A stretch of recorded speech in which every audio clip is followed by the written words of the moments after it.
Всем привет! С вами снова Макс, и в этом видео я решил сделать обзор на крутой и довольно-таки новый, ему всего 2 года, плагин, который называется Spiff.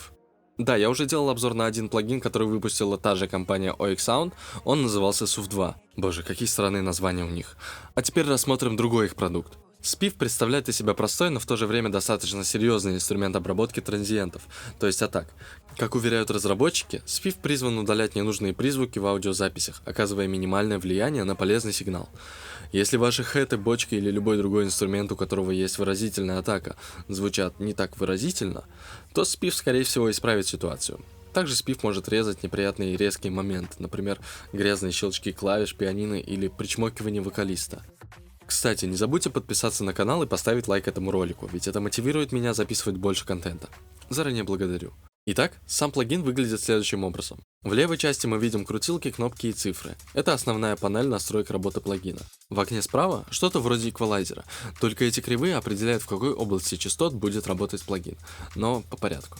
Слева сверху мы видим кнопки Cut и Boost, то есть можно выбрать, как будет плагин работать, на ослабление частот или наоборот на усиление. Кстати, режим Cut очень напомнил мне SUF 2, только кажется алгоритм иной, да и настроек поменьше будет. Если кто-то знает, в чем принципиальное отличие режима Cut от плагина SUF 2, напишите в комментариях об этом, буду признателен. Ручка Def, глубина, определяет, насколько сильно плагин будет влиять на частоты. Если Def выставить на 0, то плагин не будет работать. А если выкрутить до конца, это 10, то частоты будут подавляться очень сильно. Не советую использовать слишком высокие значения, это скорее всего испортит звук. По мне оптимально выбирать значение между единицей и 5. Ручка Sensitivity, чувствительность. Я бы ее назвал выборочность, так как чем больше ее значение, тем больше транзиентов плагин будет ловить. Разработчики советуют использовать Delta Mode, дальше расскажу о нем, чтобы услышать частоты, которые вылавливаются Spiff. Ручка Decay, задержка. Определяет, как быстро плагин вернет громкость частот к их первоначальному значению. Низкие значения могут хорошо звучать, например, на перкуссиях, а высокие на пианино. Ручка Sharpness, четкость. Чем выше этот параметр, тем больше частот плагин будет обрабатывать отдельно от других. Лучше на примере покажу. Вот у нас есть луп.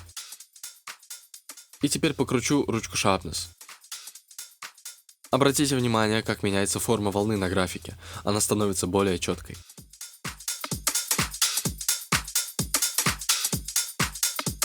Decay LF-HF – относительная задержка. Определяет время затухания для верхних и высоких частот по отдельности. Если значение ниже 5, то низкие частоты восстанавливаются медленнее высоких, а если выше 5, наоборот, высокие восстанавливаются дольше низких. Значение 5 самое прозрачное. Стерео и мид-секция. Во второй части левой секции мы видим следующие параметры. Стерео Mode. Можно выбрать, как плагин будет обрабатывать звук. Либо левый и правый каналы, либо центр и бока. Стерео Link. Здесь, как и в SUF 2, работает алгоритм, который улучшает звучание, основываясь на сравнении информации между левым и правым каналом, либо же между mid и side составляющим. Balance. Я думаю, тут и так понятно. Если баланс имеет значение 100 на 100, то стерео составляющие обрабатываются одинаково. Если же баланс имеет значение 0 для левого и 100 для правого канала, значит плагин обрабатывает только правый канал. То же самое и с мидсайдом. Микс. Тут выбираем, как сильно будет наш плагин влиять на начальный сигнал. Если микс имеет значение 0, то плагин вообще не влияет на звук. Если 50, то обработка идет в полсилы. Трим. Это усиление или ослабление. Изменяет громкость входящего сигнала. Если плагин делает звук тише или громче, то этой ручкой можно восстановить нормальную громкость звука. Дельта. Очень полезная, я считаю, кнопка, можно четко контролировать обработку. Bypass. Ну, эту кнопку, думаю, многие знают. А для тех, кто не знает, скажу. Она просто отключает обработку. То же самое, что если микс мы выкрутим в 0 или отключим плагин в микшере. Advanced. Еще стоит упомянуть о важной и немного неприметной вкладке Advanced, расширенные настройки. Resolution, или разрешение, увеличивает точность выборки частот. Чем выше значение, тем качественнее обработка и выше нагрузка на процессор. Oversample увеличивает входящую частоту дискретизации, что снижает искажения при обработке плагином. Положительно сказывается на качестве обработки и повышает нагрузку на процессор. Window – окно. Короче говоря, что-то между Sensitivity и Look Ahead в некоторых плагинах. Тут снова определяется чувствительность плагина. Phase Mode. Любой фильтр, а этот плагин тоже считается фильтром, вносит искажения в фазу для разных частот.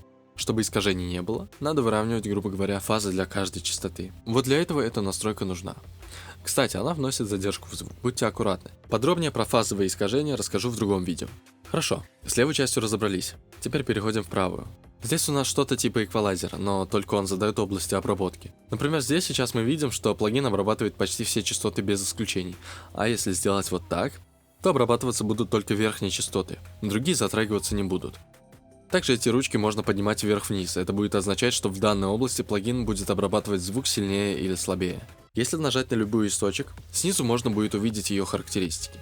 Включение-выключение, частоту, чувствительность, параметр Q, тип полосы, Low Shelf, Band, High Shelf и Tilt. Также тут есть кнопка Band Listen, что-то вроде дельты, но для конкретной полосы частот.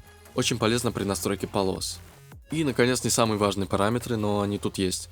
Здесь можно выбрать готовые пресеты, возможно, кому-то пригодятся. Undo отменяет последнее действие, Redo отменяет отменение.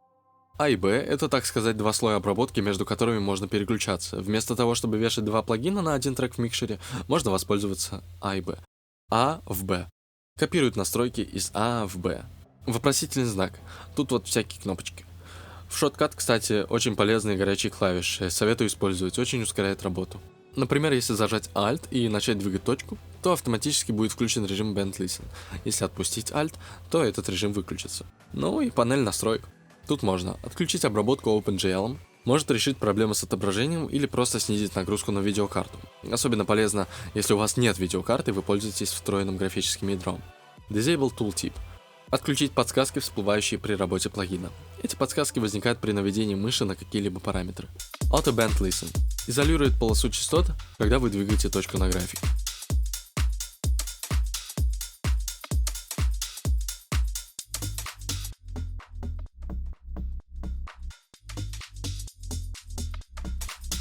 Use Dry Signal with Band Listen. Выключает обработку плагина, если мы включаем режим Band Listen.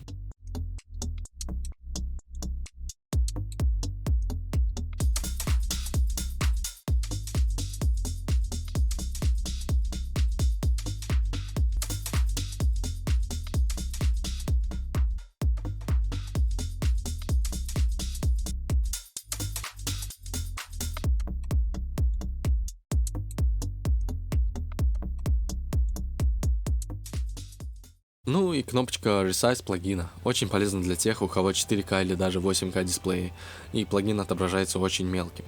Поэкспериментируйте. Ну что ж, я рассказал вроде бы все об этом замечательном плагине.